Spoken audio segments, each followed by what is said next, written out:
Doctor Morris বুখাইল একজন বিখ্যাত বিজ্ঞানী, যিনি ধর্মে বিশ্বাস করতেন না।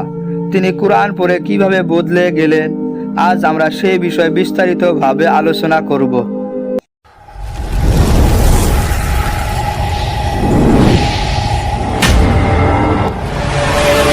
তিনি ছিলেন বিজ্ঞানের মানুষ, যুক্তির মানুষ, প্রমাণ ছাড়া কিছুই বিশ্বাস করতেন না। বিজ্ঞানে তার ধর্ম আর সত্য ছিল তার অনুসন্ধান। কিন্তু একদিন তার জীবনে এমন একটি বই প্রবেশ করল, যে বই তার চিন্তার জগৎ পুরোপুরি পাল্টে দিল। সেই বইটি হলো আল কোরআন।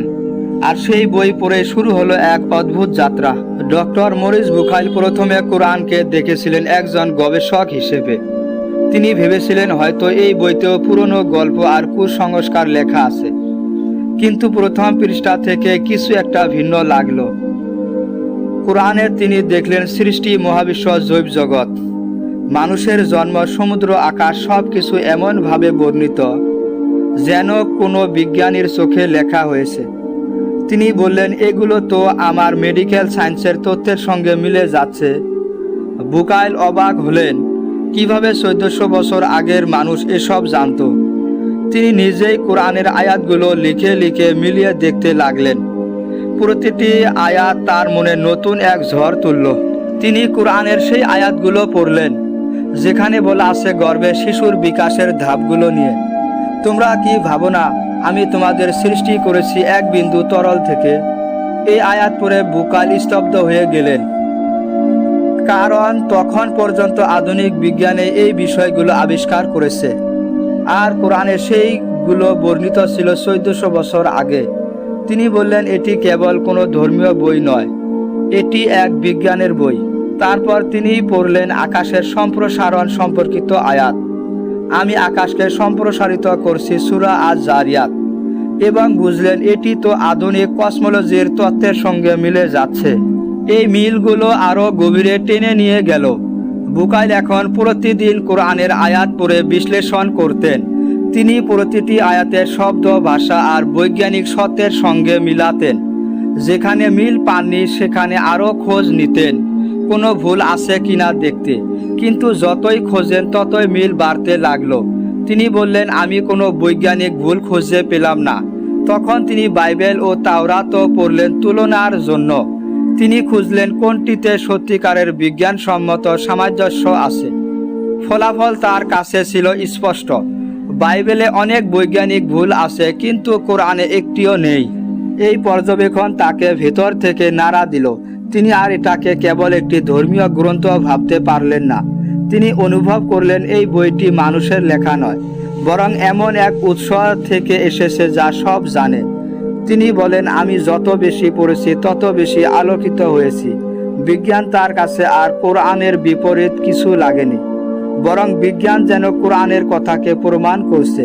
এভাবে বুখাইলের মনে জন্ম নিল গভীর শ্রদ্ধা। তিনি মুসলমান বিজ্ঞানীদের লেখা পড়তে শুরু করলেন।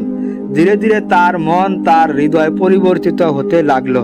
একদিন তিনি সিদ্ধান্ত নিলেন এই অভিজ্ঞতাগুলো সবাইকে জানাতে হবে। তিনি কলম ধরলেন আর লেখা শুরু করলেন তার বিখ্যাত বই, the Bible, the Quran and science.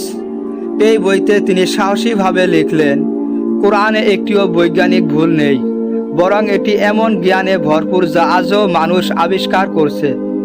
এই বই প্রকাশের পর সারা বিশ্বে আলোড়ন সৃষ্টি হলো। অনেকে প্রশংসা করলেন, কেউ সমালোচনা করলেন, কিন্তু সবাই মানল এই মানুষটি সত্যি গবেষক। কারণ তিনি প্রমাণ ছাড়া কিছু বলেননি, সবই যুক্তি দিয়ে ব্যাখ্যা করেছেন। তার বই মুসলিম অমুসলিম উভয়ের কাছে জনপ্রিয় হয়ে উঠল। বিশ্বের অনেক বিজ্ঞানী বললেন, এই বই আমাদের নতুন চিন্তা দিয়েছে। ধর্ম ও বিজ্ঞান একে অপরের শত্রু নয়। বুখাইলের সাক্ষাৎকারে তাকে প্রশ্ন করা হয়, আপনি কি মুসলমান হয়েছেন? তিনি হেসে বললেন, আমি সত্যকে অনুসরণ করছি। অনেক রিপোর্ট বলেন তিনি পরবর্তীতে ইসলাম গ্রহণ করেছিলেন, যদিও কেউ বলেন তিনি প্রকাশ্যে ঘোষণা দেননি। কিন্তু তার চিন্তা, লেখা আর কাজ মুসলিম দৃষ্টিভঙ্গির সঙ্গে সম্পূর্ণ সামঞ্জস্যপূর্ণ ছিল। তিনি ইসলাম ও বিজ্ঞানের মধ্যে এক সেতু তৈরি করে গেছেন। বুখাইল বিশ্বাস করতেন বিজ্ঞান ও ধর্ম একে অপরকে পরিপূর্ণ করে। তিনি বলতেন, বিজ্ঞান হলো জ্ঞানের দরজা আর ধর্ম হলো সে জ্ঞানের আলো। তিনি তরুণদের বলতেন, বিজ্ঞান শিখো কিন্তু আল্লাহকে ভুলে যেও না। তার এই কথাগুলো বিশ্বজুড়ে তরুণদের অনুপ্রেরণা দেয়। অনেকে তার বই পড়ে ইসলাম সম্পর্কে নতুন দৃষ্টিভঙ্গি পেয়েছেন। কেউ কেউ বলেন, বুকাইল কোরআনের এক নতুন দরজা খুলে দিয়েছেন, যেখানে বিজ্ঞান আর আধ্যাত্মিকতা এক হয়ে গেছে। তার কাজ প্রমাণ করে দিয়েছে, কোরআন সময়ের আগে সত্য বলেছে। এই উপলব্ধি তাকে আল্লাহর দিকে নিয়ে গিয়েছে এবং সেখানেই তার শান্তি মিলেছে। তার মৃত্যুর পরেও বুকাইলের লেখা আজও জীবিত। বিশ্বের বিশ্ববিদ্যালয়গুলোতেও তার বই পড়ানো হয়। মুসলিম তরুণেরা তাকে সম্মানের সঙ্গে স্মরণ করে, কারণ তিনি ছিলেন যুক্তি, বিজ্ঞান আর ইমানের সংমিশ্রণ। তিনি প্রমাণ করেছেন, সত্যের খোঁজ কখনো বন্ধ হয় না। যে খোঁজে সত্য খুঁজে বেড়ায়, আল্লাহ তার পথ খুলে দেন। তার গল্প আজও মনে করিয়ে দেয়, একজন বিজ্ঞানীও যদি কোরআন পড়ে খোঁজে, সে নিজের মধ্যে আলোর সন্ধান পায়।